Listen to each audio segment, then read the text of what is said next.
Pour ce que l'Esprit veut nous donner ce matin, je vous invite à tourner dans la Genèse au chapitre 22. Dans la Genèse au chapitre 22, on va lire du verset 1 au verset 14 pour introduire le sujet que l'Esprit veut nous donner ce matin. On va retourner à l'un des événements le plus marquant pour le peuple juif et quand même pour nous aussi. Et l'Esprit veut tirer le sujet ce matin de cette situation que l'on connaît sans doute bien pour la plupart, mais il est toujours bon d'aller relire ces choses. Dans la Genèse, au chapitre 22, on va lire à partir du verset 1 jusqu'au verset 14.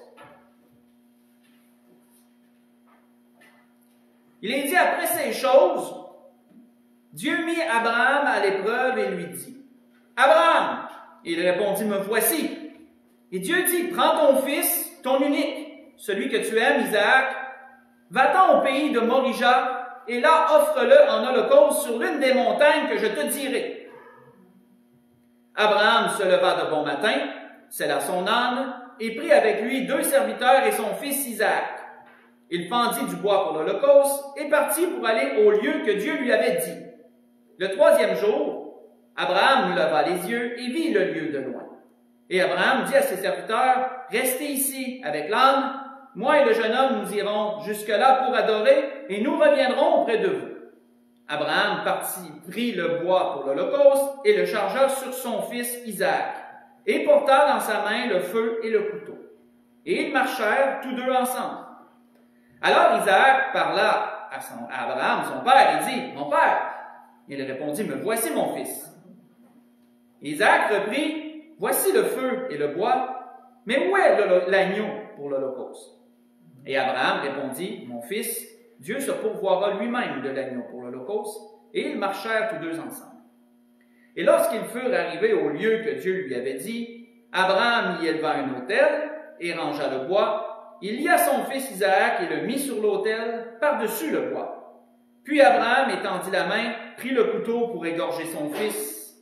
Alors l'ange de l'Éternel l'appela des cieux, dit, « Abraham, Abraham! » Et il répondit, « Me voici. » Et l'ange dit, « N'avance pas ta main sur l'enfant et ne lui fais rien, car je sais maintenant que tu crains Dieu et que tu ne m'as pas refusé ton fils, ton unique. » Abraham leva les yeux et vit derrière lui un bélier retenu dans un buisson par les cornes.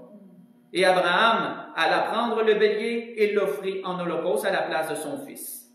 Abraham donna à ce lieu le nom de Yahvé-Jiré.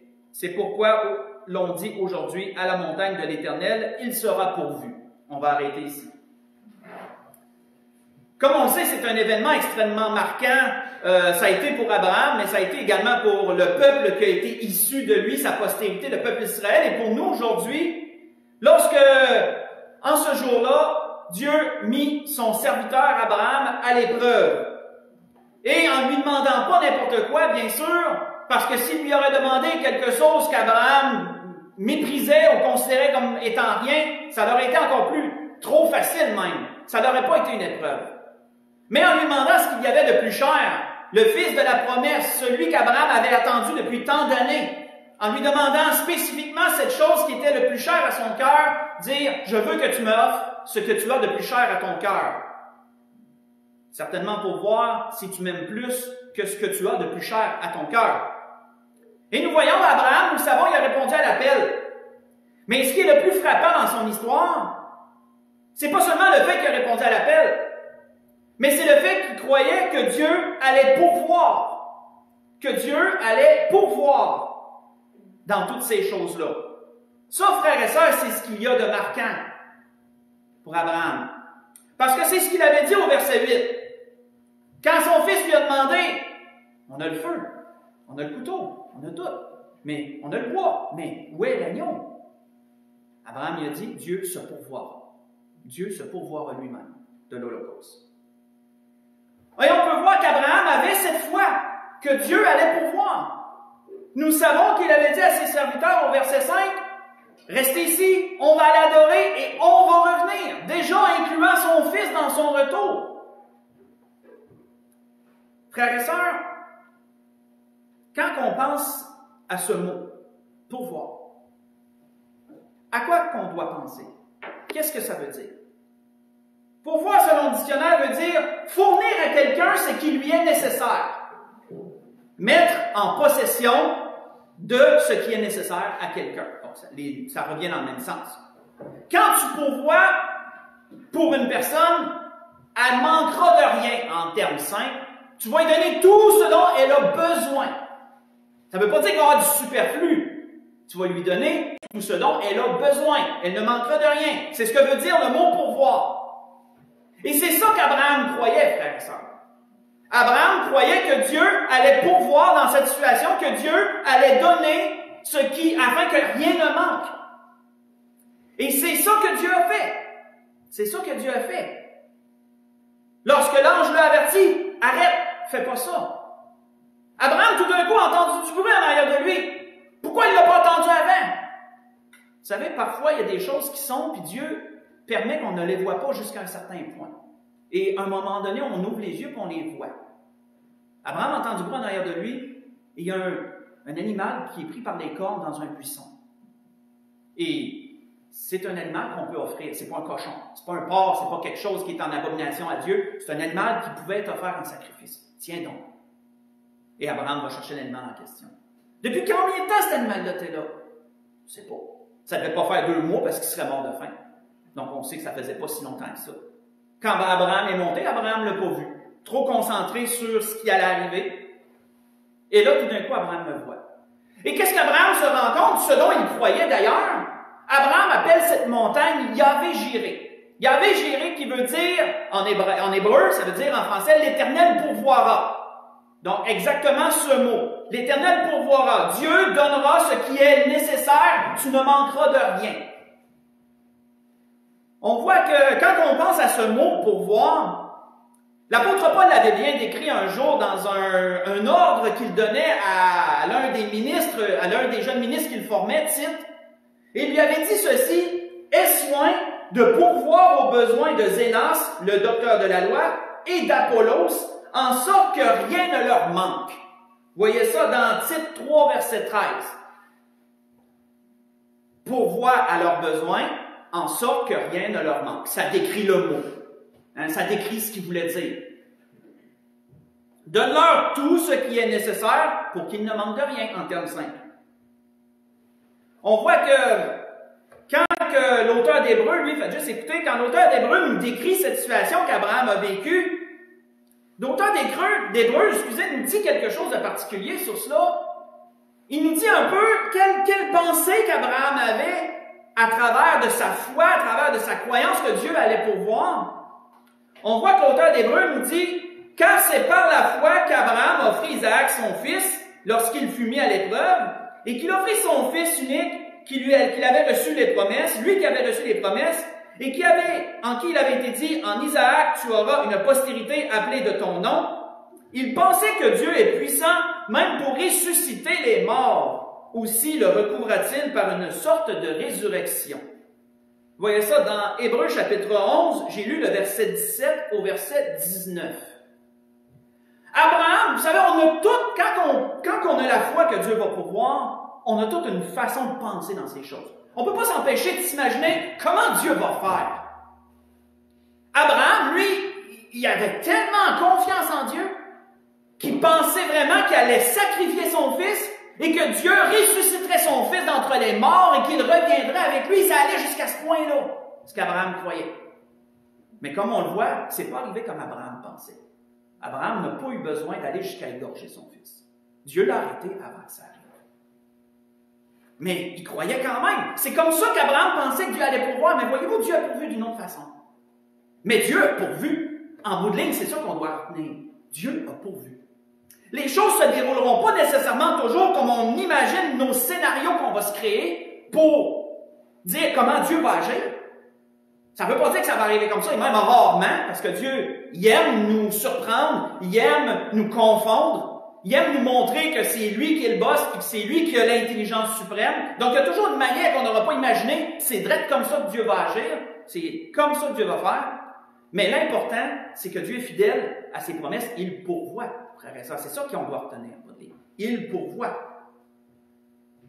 Et quand on pense à cette montagne, je vais ouvrir une parenthèse parce qu'on ne peut pas parler de cet endroit sans parler à quel point cet endroit est devenu le théâtre d'événements extrêmement marquants. Même le théâtre du plus grand événement que cette humanité ait connu. Et je m'explique. Parce que c'est sur cette montagne, il faut comprendre quand on regarde la géographie des lieux, il faut comprendre que c'est pas juste une montagne, c'est une petite chaîne de montagnes. Il y a plusieurs petites montagnes alentour, et celle-là était l'une de ces montagnes un peu plus haute que les autres. Et quand nous regardons un peu plus tard dans l'histoire, c'est même écrit dans la parole, que c'est à cet endroit qu'à un moment donné, un peuple, les Jéhusiens, ont bâti une ville qui s'appelait Jéhu, à cet endroit-là, qui plus tard fut conquis par David et qui fut renommé Jérusalem, plus tard. Et nous voyons que c'est sur cette montagne spécifiquement là qu'un jour, David qui avait péché contre Dieu et que Dieu lui avait dit, je t'offre 3 choix. Et là, je ne me souviens pas exactement des choix, je vais paraphraser, je vais les dire dans mes propres mots. Soit que tu vis 3 mois de guerre, soit que tu vis un temps de guerre, je vais dire ça comme ça. Tu vis un temps de guerre, tu vis un temps où tu vas fuir devant tes ennemis, ou sinon tu vis 3 jours de plaie. 3 jours me semble c'est la peste. Et David, lui, s'est dit, je vais choisir le moins long des 3. Comme ça va peut-être être moins pire. Là, c'est moi qui dis ça, là. Mais on voit que ce 3 jours-là, a été très dur parce que plusieurs sont morts en Israël. Et lorsque David voulait implorer Dieu d'arrêter la plaie, Dieu lui a dit, va sur telle montagne, qui était celle-là, et offre-moi un sacrifice, et je vais être apaisé. Dieu a parlé par son prophète, et le prophète a dit ça. Et David, c'est ce qu'il a fait. Et il y avait un homme qui habitait là, et cet homme-là a donné il a voulu donner à David tout ce dont il avait besoin pour le sacrifice. Il a voulu léguer sa charrette, ses bœufs pour le sacrifice, etc. Et David a dit une phrase qui est très marquante. Il a dit, je n'offrirai pas à Dieu quelque chose qui me coûte rien.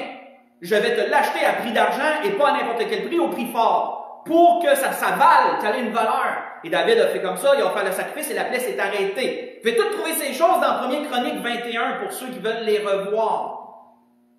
Mais cette montagne fut le théâtre de cet événement-là. Et plus tard, cette montagne fut le théâtre du plus grand événement que cette terre ait connu. Comme il est dit ailleurs,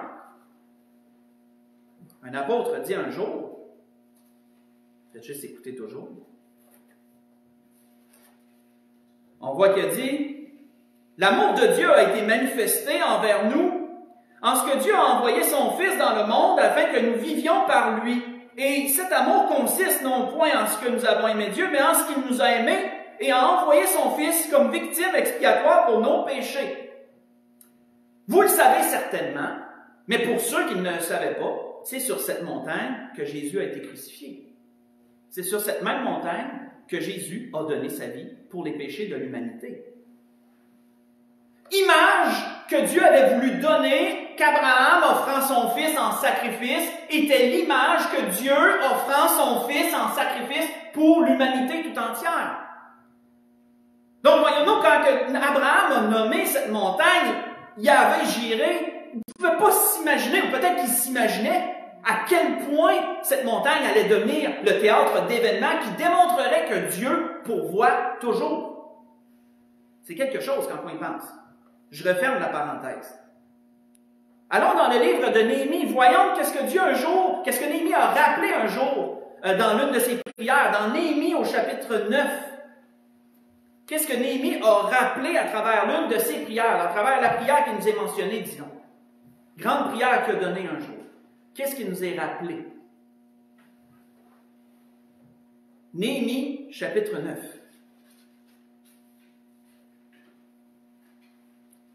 On va lire à partir du verset 9.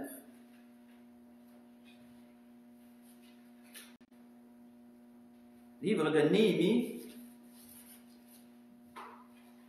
pas tellement plus loin, juste avant le livre d'Esther, livre de Job. Vous reculez un peu à partir du livre de Job, vous allez tomber dessus. Psaume, Job, Esther, Néhémie.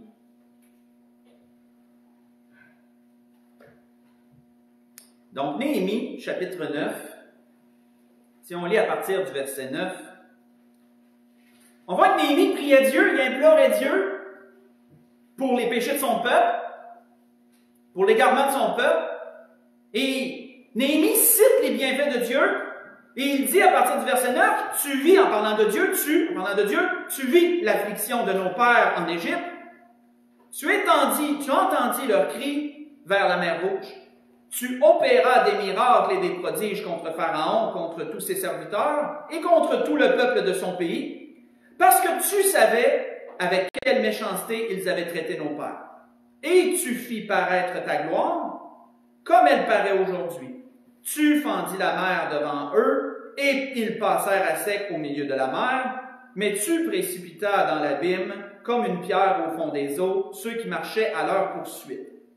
Tu les guidas le jour par une colonne de nuée, et la nuit par une colonne de feu, qui éclairait dans le chemin qu'ils avaient à suivre. Tu descendis sur la montagne du Sinaï, tu leur parlas du haut des cieux, tu leur donnas des ordonnances justes, des lois de vérité, des préceptes et des commandements excellents. Tu leur fis connaître ton saint sabbat, et tu leur prescrivis par Moïse, ton serviteur, des commandements et des préceptes et une loi. Tu leur donnas du haut des cieux du pain quand ils avaient faim, et tu fis sortir de l'eau du rocher quand ils avaient soif. Et tu leur dis d'entrer en possession du pays que tu avais juré de leur donner. Mais nos pères se livrèrent à l'orgueil et raidirent leurs coups. Ils n'écoutèrent point tes commandements, ils refusèrent d'obéir, et ils mirent en oubli les merveilles que tu avais faites en leur faveur. Ils raidirent leurs coups, et dans leur rébellion, ils se donnèrent un chef pour retourner à leur servitude. Mais toi, tu es un Dieu prêt à pardonner, compatissant et miséricordieux, lent à la colère et riche en bonté, et tu ne les abandonnas pas. Quand même ils se firent un veau en métal fondu, et dirent, voici ton Dieu qui t'a fait sortir du pays d'Égypte, et qu'ils se livrèrent envers toi de grands outrages, dans ton immense miséricorde, tu ne les abandonnas pas au désert. Et la colonne de nuée ne cessa point de les guider le jour dans le chemin, ni la colonne de feu pour les éclairer la nuit dans le chemin qu'ils avaient à suivre. Tu leur donnas ton bon esprit pour les rendre sages. Tu ne refusas point ta manne à leur bouche, et tu leur fournis de l'eau pour leur soif. Pendant 40 ans, tu pourvus à leur entretien dans le désert, et ils ne manquèrent de rien. Leurs vêtements ne s'usèrent point, leurs pieds ne s'enflèrent point. Quand on pense à tout ça, on va arrêter ici.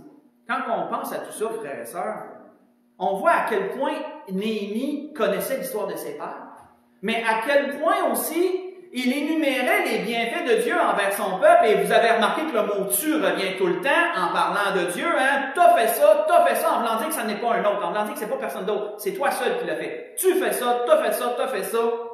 Et on voit qu'après avoir énuméré toutes ces choses, après avoir énuméré également à quel point ses pères, le père avait été ingrat envers Dieu dans leur rébellion, qu'ils avaient mis en oubli ses bienfaits, il a dit, tu pourvus à leur entretien, de sorte qu'ils n'ont manqué de rien.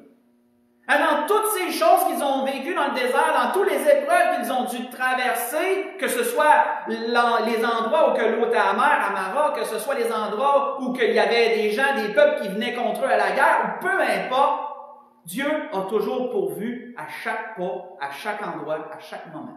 De sorte qu'en tout temps, ils s'en sont sortis. Et ils ont vécu 40 années dans l'un des endroits les plus hostiles de la terre, ce qui humainement est impensable. Il est impensable de croire que quelqu'un peut survivre 40 années dans le désert. C'est impensable. Comme ça serait impensable de croire que quelqu'un peut survivre 40 années en pleine Arctique ou en pleine Antarctique. Mettons, si on voulait faire une comparaison. Mais dans toutes ces choses, Dieu a pourvu.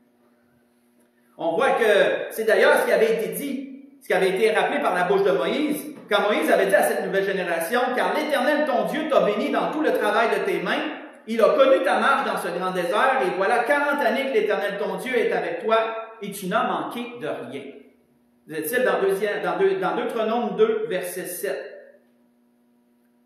Mais frères et sœurs, quand on regarde les Écritures, quand on pense à toutes ces choses, on peut voir que Néhémie n'a pas été le seul qui s'est souvenu, qui a voulu rappeler ces choses.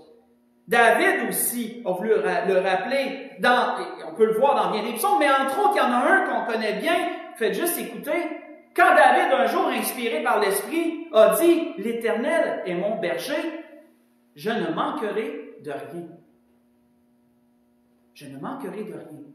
Qu'est-ce que David disait? David dit, parce que Dieu est mon berger, il va pourvoir. Il va pourvoir à tout. Et ça nous ramène, quand je méditais là-dessus, ça nous ramène au message de dimanche passé, une chose qui a été mentionnée dans le message. Il me semble que c'est dimanche passé, quand on a parlé que Dieu est notre bouclier, si vous vous souvenez. Une chose qui a été mentionnée dans le message, c'est comment est-ce qu'on voit Dieu, si vous vous souvenez. Hein, comment est-ce qu'on voit Dieu, puis que Dieu va agir envers nous selon ce qu'on voit de lui. Et David nous donne un autre bon exemple ici, en disant, Dieu est mon berger. Je connais le métier de berger, je sais comment un berger prend soin de ses brebis, et Dieu est mon berger, il va prendre soin de moi de la même façon. Et c'est pour ça qu'il était capable de dire, je ne manquerai de rien. Dieu va pourvoir, en d'autres mots. Et tout ce qu'on voit par la suite de ce beau psaume, tout ce qu'on voit par la suite, ce ne sont que des faits énumérés que Dieu pourvoit. Comment Dieu pourvoit? Je ne manquerai de rien. Il me fait reposer dans de verts pâturages. Il me dirige près des eaux paisibles, restaure mon âme, me conduit dans les sentiers de la justice. À cause de son nom, quand je marche dans les vallées de l'ombre de la mort, ne crains aucun mal, car il est avec moi. Sa houlette et son bâton me rassurent. Dresse devant moi une table en face de mes adversaires. Oint d'huile ma tête et ma coupe déborde. Oui, le bonheur et la grâce m'accompagneront tous les jours de ma vie. Et j'habiterai dans la maison de l'Éternel jusqu'à la fin de mes jours, dit-il. Jusqu'à la fin de mes jours. Ce n'était que des faits énumérés de comment Dieu pourvoit.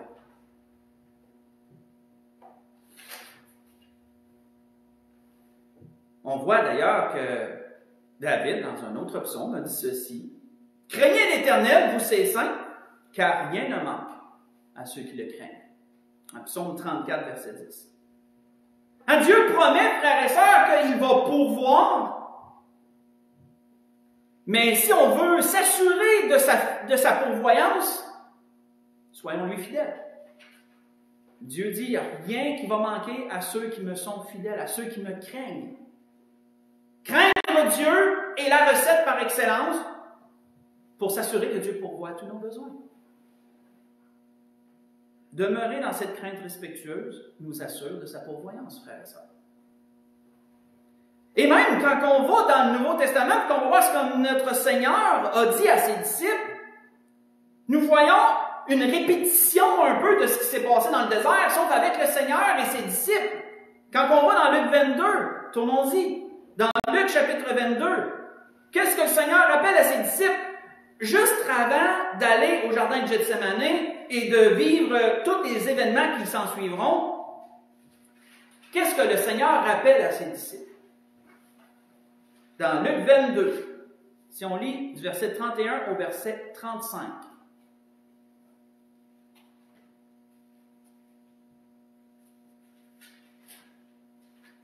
Luc 22, verset 31 au verset 35. On voit qu'il est dit, le Seigneur dit à Simon, Simon, Satan vous a réclamé pour vous cribler comme le froment, autrement dit, pour vous brasser, pour vous éprouver. Mais j'ai prié pour toi, afin que ta foi ne défaille point, et quand tu seras converti, affermis tes frères. Seigneur, lui dit Pierre, je suis prêt à aller avec toi, et en prison, et à la mort. Et Jésus dit, Pierre, je te le dis, le coq ne chantera pas aujourd'hui que tu n'aies nié 3 fois de me connaître. Et il leur dit encore en s'adressant à tous, quand je vous ai envoyé sans bourse, sans sac, sans souliers, avez-vous manqué de quelque chose? Et ils répondirent, de rien. Si on arrête là, qu'est-ce qu'ils ont dû admettre? Ils ont dû admettre que dans tout ce que le Seigneur leur a fait faire, dans toutes les péripéties dans lesquelles qu'ils ont dû traverser, Dieu a pourvu. Ils n'ont manqué de rien en bout de ligne. Ils n'ont manqué de rien. Et c'est important qu'ils se rappellent de ça, parce que là, allait suivre des événements très difficiles, et c'est dans ces temps difficiles qu'on doit justement se rappeler ça. Que Dieu pourvoit. Que Dieu pourvoit. On voit que tout au long du ministère du Seigneur, ça a été comme ça.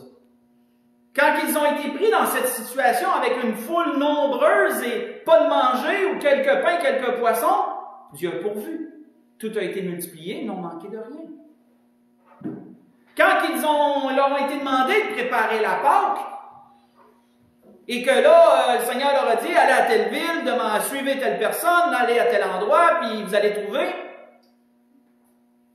Ils ont fait exactement ce que le Seigneur a dit, et tous les événements se sont enchaînés. Puis en bout de ligne, Dieu a pourvu. Ils ont eu tout ce qu'ils avaient besoin pour préparer la Pâque. Et ça, frères et sœurs, ce n'est qu'une fraction de tout ce que le Seigneur leur a montré. Et frères et sœurs, c'est ce que l'Esprit veut nous rappeler ce matin. Parce que des temps difficiles s'en viennent. Et plus on en parle, plus nous sommes à la porte de ces choses. Plus nous sommes à la porte de ces choses. Je suis en train de réfléchir, je m'en vais quelque part, sinon c'est... on va arrêter ici comme ça. Pour conclure, on va voir ensemble ce que l'apôtre Paul disait aux Philippiens.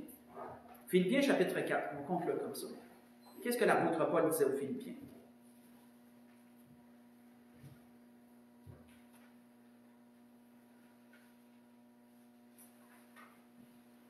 Parce que vous savez, ce que je fais de temps en temps, puis l'Église va se rappeler de ça, pour ceux que ça fait plus longtemps qu'ils sont ici, c'est que parfois je recule en arrière, peut-être même de 1 mois, 2 mois, puis je regarde tous les messages que le Seigneur nous a donnés pour voir un peu le flow des événements, c'est un anglicisme, voir un peu le déroulement des événements. Puis parfois, souvent même, et même la majorité du temps, on se rend compte que Dieu suit un pattern. J'ai des anglicismes ce matin. Dieu suit un peu comment je pourrais dire, il y a un chemin qui se trace, il y a des choses qui se démontrent à travers ça. Et il y a eu plusieurs messages où le Seigneur nous a parlé des temps qu'on vit, nous a parlé des choses qui s'en viennent. Et si vous avez remarqué depuis quelques messages, ce n'est que des encouragements que le Seigneur nous donne, si vous avez remarqué. Faites juste reculer dernièrement. Dieu est mon bouclier. Aujourd'hui, Dieu va pourvoir. Et si on reculera un peu avant, on verra aussi 3-4 messages, là, ce n'est que des encouragements. Frères et sœurs, comprenons. Dieu nous parle, Dieu nous avertit de ce qui s'en vient. Dieu nous encourage pour après rentrer dans les événements en question. Parce qu'il y a des choses qui se mettent en place dans le monde. Beaucoup de catastrophes se déroulent même présentement sous nos yeux et on ne le voit pas. La guerre est à nos portes et plein d'autres choses. Regardez juste la catastrophe qui est arrivée aux États-Unis, que personne quasiment, on n'entend même pas parler de ça aux nouvelles, mais une catastrophe qui est comparée au Tchernobyl dans le coin de l'Ukraine, qu'en Ohio, des trains d'une matière très dangereuse, du chlorure de vinyle, ont déraillé, puis qu'ils ont décidé de mettre le feu à ça, puis ça a créé un nuage immense, d'au-dessus de 20 km de long, de matière extrêmement dangereuse, toxique, et j'en avais pas entendu parler aux nouvelles. Et là, ce nuage-là s'en vient vers le Canada.